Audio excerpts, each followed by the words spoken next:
What is going on, guys? This is Beanie, and today we are going to be doing another little tutorial, and this is going to be more of a team building tutorial. And today I'm going to tell you how you can get an absolutely beast team, definitely a team that would be able to compete in ranked seasons for less than 9,000 stubs. I'm gonna show you the guys to target, the guys to go after, and you virtually have to drop no money on the game. I mean, like 10 bucks maybe, but really you can work the market and get to 9,000 stubs in no time. So yeah, this is gonna, and this has nothing to do with grinding. Like, you don't have to do any missions and everything. This is just strictly you going onto the market and buying these guys. So let's get into it. Okay, we're going to start off with starting pitchers, and the first guy that I think you should target is Steven Matz. Steven Matz has an unbelievable pitch selection. He has a fantastic sinker. His per-nines aren't the best, but he has this really wicked delivery that's really hard to pick up. If you're a lefty, good luck hitting off him. And he's pretty effective against righties too. I think this is probably, he would be like the top of the rotation guy on a budget team like this. This is my favorite pick of all the pitchers, and you can have him for cheap price, 677 stubs. That's nothing. Next on the list is Tyson Ross, and he comes in a close second just because Steven Matz's delivery is the tipping factor in his favor. But this Tyson Ross card is nothing to sneeze at. He's got gold level per nine, 74, 77 with 52 walk per nine. The walk per nine is kind of concerning, but if you're good with the pure analog, you're fine. He has all the pitches that you want. He has a great slider. He has a good fastball, and he has a good changeup. He throws hard enough. This guy's a total package. You definitely want him in your budget rotation. The next guy is going to be a lot of y'all's favorite, like Garrett Richards. Everybody loves this card. Anybody that's running a budget team, it seems like, has him. And I understand why. His stuff is absolutely nasty. He has 5 pitches. All of them are really good. He has 90 velocity, 93 break. His stuff is amazing, and his per nines are pretty solid too. 78 hit per nine, 67 K per nine. 57 walk per nine. He has 87 stamina. That Tyson Ross only had 78, so 87, that's enough to where, you know, if you keep your pitch count down, you can get through a complete game and really not have to worry too much. But yeah, this card is just great. You definitely, these past 3 are almost must-haves if you're running a budget rotation. The next 2, well, actually, I don't know. The next 2, to me, it's pretty clear who the top 5 are. We'll get to the next 2 right now. The next guy, and you know, I may actually change. This actually might be my favorite one out of all of them. This guy is just disgusting. Like, I could see this guy being on non-budget squads and him still be effective. Like, 69 hit per nine, not the best. 80 K per nine, that's really good. And his stuff is just tremendous. 89 velocity, 88 break, and his pitch selection is what really sells me on him. The 4-seam fastball, the changeup, a sinker, I mean, the best pitch in the game, no doubt, and a slider, and he throws all 4 of them very, very effectively. He can be just as effective against righties and lefties. I think I am going to change it. I think that Danny Salazar unseats Steven Matz as my favorite pitcher in this group. And coming in at number 5, the 5-hole in your rotation is going to be Carlos Martinez. He's playing down today, but typically I've seen him play up a lot. And this is another guy who he's just pure stuff. Like, his stuff is just tremendous. He has a great fastball that he runs up to 96, maybe even 97. He has a money slider. Wouldn't really use his 2-seam too much, but you can if you want.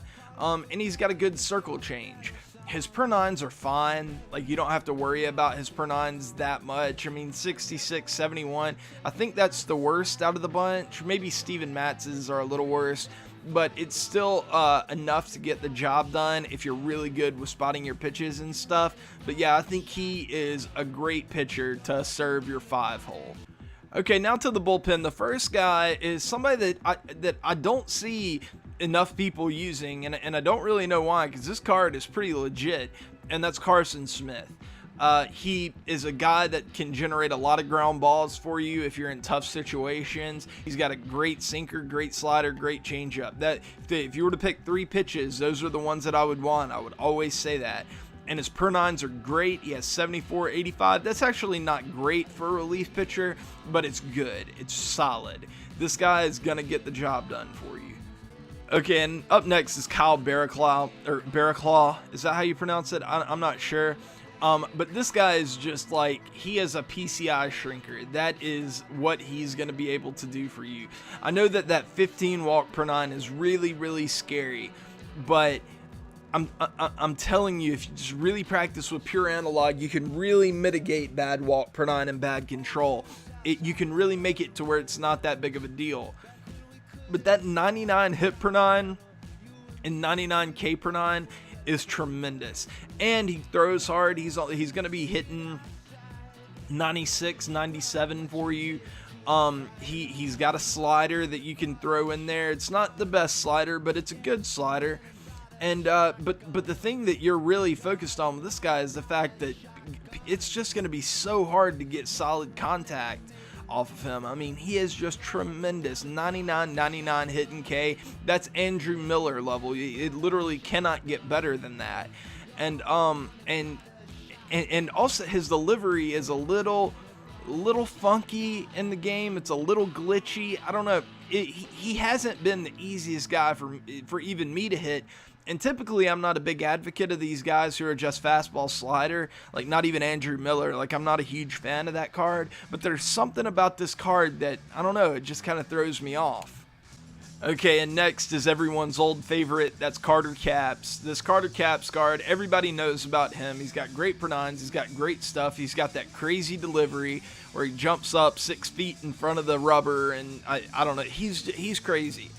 If he had a changeup, he would be like my #1 reliever. Like, I would love him, but he doesn't. So I'm kind of iffy on whether I would put him on like a really good team, but for a budget team, he's a no doubter. Like, he has to be on there. And if you use him effectively, then I mean, he's hell on righties. Righty on righty, he is almost always going to get the job done for you. Against lefties, if you're facing a really good hitter, they'll be able to kind of adjust or kind of sit fastball and adjust to everything else pretty effectively. But the hitters like that are few and far between, so he'll most likely get the job done for you against both sides. And next up is a guy that I even like more than Carter Capps because he has a changeup. They're very similar, but this guy has a changeup and Capps doesn't. That's Hunter Strickland. Hunter Strickland throws super hard. I've seen him touch 100 consistently, honestly. He's got a good slider, and he's got that changeup just to keep lefties off balance. You know, even if you don't throw the changeup a lot, even the threat of the changeup, if you're a hitter, you kind of have to change your approach to the plate. So I really like this Hunter Strickland card. He would be my go-to guy in this bullpen. He would be the guy that I went to first, and then probably Smith, and then probably Capps, and then probably Barraclough. But yeah, Hunter Strickland would be definitely one of my go-to guys in this bullpen. I still have him in my bullpen, and my team is really good at this point. And this next one, man, it really might be my favorite pick of the entire thing, and that's 78 Jake Diekman. At this point, he's not a secret anymore. Everybody knows about him. He has been one of the best left-handed relievers in the game since last year. He's got great per nines. He's got unbelievable pitch selection. He's got unbelievable velocity, unbelievable break. This guy is just a straight gangsta. No matter which way you want to look at it. I sounded really gay right there saying gangsta, but whatever. But yeah, Diekman is just filthy. Go and grab Diekman right now. You can have him for 55 stubs. I mean, come on. Okay, coming up next, I don't know if I love this pick just because, I mean, he has 450 stubs, and that does press against the budget that I'm trying to deal here of under 9,000. I'm sorry. But it's Ryan Buchter, and Ryan Buchter is really similar to Kyle Barraclough in the fact that his advantages come from his great hit and great K per nine. And the thing about him is also kind of like Barraclough, is that his delivery can really throw you off. It's like the ball almost kind of explodes or flashes out of his hand, and it can really throw you off. And especially the fact that he can mix that fastball and cutter. And I don't know, there's just something about him. And his slider is pretty good too. He doesn't have the best stuff, but man, is he great at generating weak contact. I mean, those per nines are they're just killer. And then for your closer, go with 83 Tony Watson. He'll give you a third lefty in your bullpen. He's a sinker baller, so you can pair him up with Carson Smith to have a sinker baller from both sides if you need it. He's got great stuff. He's got 92 velocity, 87 break. He's got 80 hit per nine, 71 K per nine. He's not going to walk many people. He's got 77 walk per nine. This guy's great. I think that's a good way to wrap up the pitching portion of this. Now let's get into the hitters. I tried to get really creative, like with the catchers and stuff like that, but I really couldn't. I mean, to me, it's pretty clear who you want at catcher. If you're running a budget squad, it's Gary Sanchez. Gary Sanchez, he gets the job done versus righties and lefties. And this is also a guy that could be due for an upgrade, so he could go up to gold really early this year and get a lot of attributes boosted up, a lot of attributes that really matter. Who knows, if he kills it, maybe he's a guy, like an underrated guy that could go to Diamond. Not underrated, what am I looking, under the rug. I don't know. He could go Diamond. Don't make fun of me. And then backing him up, I picked Wilson Ramos, mostly because Wilson Ramos, he hits righties fine, but he really excels at hitting lefties. And Gary Sanchez is a little lower than you would probably want versus lefties, so you do have this guy as an option. If you do want a platoon, I don't really think you need to platoon with Gary Sanchez, but it is an option if you need to. And it's not even really a platoon because both of them are righties. It's just Gary Sanchez doesn't hit lefties as good as Wilson Ramos. And at first base, this is another tough one. I debated for a while between Jose Abreu and Victor Martinez for my starter, but I ended up going with Victor Martinez just for the simple fact that he's a switch hitter, and he seems to play up all the time. Like, I almost always see this guy playing up. He's got great contact, great vision, really good power. His defense isn't the best, but, I mean, whenever you're looking at a first baseman, you're just looking for the guy that is going to be the best hitter for your team. I don't care about defense at first base really at all. Like, I don't even get pumped whenever I see a really good defensive first baseman. Like, all I do is look at their hitting stats. And Victor Martinez's hitting stats are tremendous. And, you know, typically I would only take one first baseman, but after looking at everything, I was like, you know what? I'm going to take two just because the second one is really versatile and he can just rake. And that's Hanley Ramirez. He seems like he's playing up an awful lot. He is competent versus righties, especially with inside edge. He's great against lefties. And he can play a variety of positions. And whenever you're running a budget squad, you really want to look at versatility so that you can really try to get the most and really optimize your lineup for whatever you're trying to do. So yeah, I definitely don't feel bad about putting Hanley in here at all. At second base, man, this was my one splurge. He's a silver, and he's the most expensive silver I've seen, like, in the game, I think.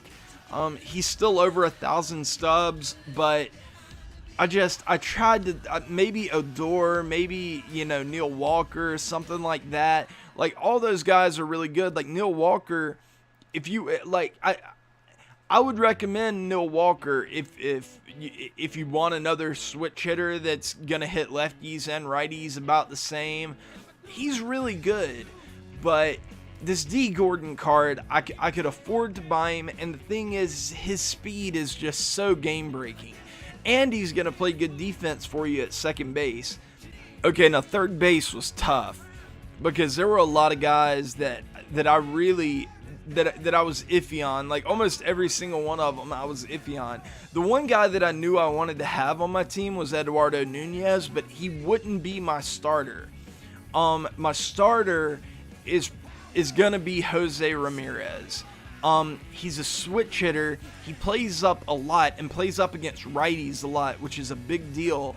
He's got great contact, great vision. He has enough power that if you get a hold of a ball, he can definitely hit one out. He's got the speed. His fielding isn't the best, but it's probably kind of reminiscent of Chipper Jones's fielding. The other guy that I wanted to mention that would definitely be on my bench is Eduardo Nunez, and for a couple reasons. One, he can play almost every position on the field. Two, he's got great speed. I mean, he's another guy that you could put on your bench, and if you need a pinch runner, you got him. And he can hit. He can hit righties. He's going to be able to put the ball in play against righties, and against lefties, he's not terrible, and he's got enough power to where he can put the ball over the fence if you really get a hold of one. And also, he's a guy that has been really, really good early on this year in real baseball, so I could totally see them bumping up his attributes a little bit gradually as the season goes on. I think that this is going to be one of your favorite players on your budget squad. I think this is a guy that's almost a must-have on a squad like this. At shortstop, I went kind of cheap to make sure I got under that budget, and I went with Aledmus Diaz. And this card is super cheap, but he's a great hitter. He has good contact and vision, and he's over that 50 power threshold to where, if you're a good hitter, he's gonna hit a few tanks for you. And his defense is not great, but it's not terrible. He's not gonna kill you defensively. He doesn't have a lot of speed for a shortstop, but this guy is definitely gonna get the job done. And he's another guy that later on in the year, I've always liked him as a player, and I could see him getting boosts here or there throughout the year. So, instead of being a high bronze at the end of the year, he could be a high silver, and maybe his power jumps up over 60 or something. I don't know. This guy is definitely, and he's a righty. He can just lock down that shortstop position for you almost all year if you're running on a budget squad. Okay, and now to the outfield, and this was fun to put together these outfielders because there are a lot of really cheap and really underrated outfielders out there that you really need to get, and one of them is Corey Dickerson. Corey Dickerson absolutely manhandles righties. He's going to be out in left field. His defense is awful, but he's going to be out in left field, and if you kind of like first base, if you can afford to give up defense in the outfield somewhere, it needs to be in left field. And I'm doing that just to have another left-handed power bat in my lineup. In center field, a lot of you may say that this is kind of a homerish pick because I am a Braves fan, but I truly believe that this guy is kind of a budget beast, and that's Ender Inciarte. Inciarte is as good a four-tool player as you're going to get on this game. He doesn't have the power, even though right now inside edge, it looks like he could hit one out against righties. 49 power. Hey, but he's got great contact, 84-77 with 88 vision. His defense and speed are tremendous. 89-84 for fielding and arm strength with 84 reaction and 80 speed. He's going to be able to cover a ton of ground and maybe make up a little bit for Corey Dickerson's shortcomings in left field. I don't know. I think this card is definitely a must get. And then another card that's no secret is going to be Franklin Gutierrez, and this guy is just it's kind of insane that he's a bronze. It's kind of dumb. I don't know how they did the attributes this year, but this guy should be a gold. I'm not saying like Franklin Gutierrez should be a gold, but Franklin Gutierrez with these attributes, I don't know how that poops out an equation where he's a bronze. It doesn't make sense to me. And then the guy that I have starting in right field is JD Martinez. This guy just absolutely rakes. He's a pure hitter. Defensively, he's not going to be great for you, even though he has the arm strength to get a few defensive assists, and guys aren't going to be anxious to run on his arm, if they're at third base or if they're at second base and they're trying to take advantage of a sac fly or something. It's not going to be an automatic run, because he does have the arm to get the job done, but he's not going to cover a lot of ground or anything like that. But what he is going to do is he is going to hit tons of tanks, and that's what you really want in this game. Is if you have to sacrifice a little defense to get tremendous offense, do it, and this guy is going to provide that. And last but not least in our budget team is Mark Trumbo, and this is another guy kind of like a few other guys that I've talked about before. This is another guy that just is gonna hit tanks for you. Doesn't have great defense. He's not fast. His contact isn't the best, but against righties it's definitely serviceable. But 90, 85 power. It's kind of comical that his power is not as good as Franklin Gutierrez's. I don't know. That's just kind of comical to me. I don't know who was sitting there doing the ratings at SDS and was like, yeah, Franklin Gutierrez probably has a little bit more power than Mark Trumbo. Yeah, that's probably the case. Whoever did that was dumb. But this card is just, even right now he's playing down, but against righties he has 72, 88. That's great. For a budget team, that's great. And this budget team right here, I was able to put it together for 8,996 stubs. So just under the threshold that we set of 9,000 stubs. That's nothing. And if you want to, if you guys want me to make a budget team of like 20,000 stubs or something like that, or just kind of maybe do a couple more of these and just have it kind of layered to where I do one for like 9,000 and then one for 25, one for 50, because not everybody is the same. Some people run cheaper budget squads. Some people run a budget squad mixed in with like cards that they get from grinding and stuff like that. So just let me know in the comments what you guys want to see. And also, before I go, I had a friend call me yesterday and tell me that he stumbled across my YouTube channel, and it was kind of cool because I haven't told any of my friends that I'm doing YouTube, and he just kind of found it on his own. And I don't know, I just thought that was really cool, and he asked me to give him a shout out. So shout out to you, Tony. And I love you, buddy. He's been my friend forever. He's a great guy. So yeah, I just wanted to say hey to Tony. Love you, buddy. And yeah, I will see you guys later. Retweet this video for a Hosmer jersey, you faggots. Yeah, peace.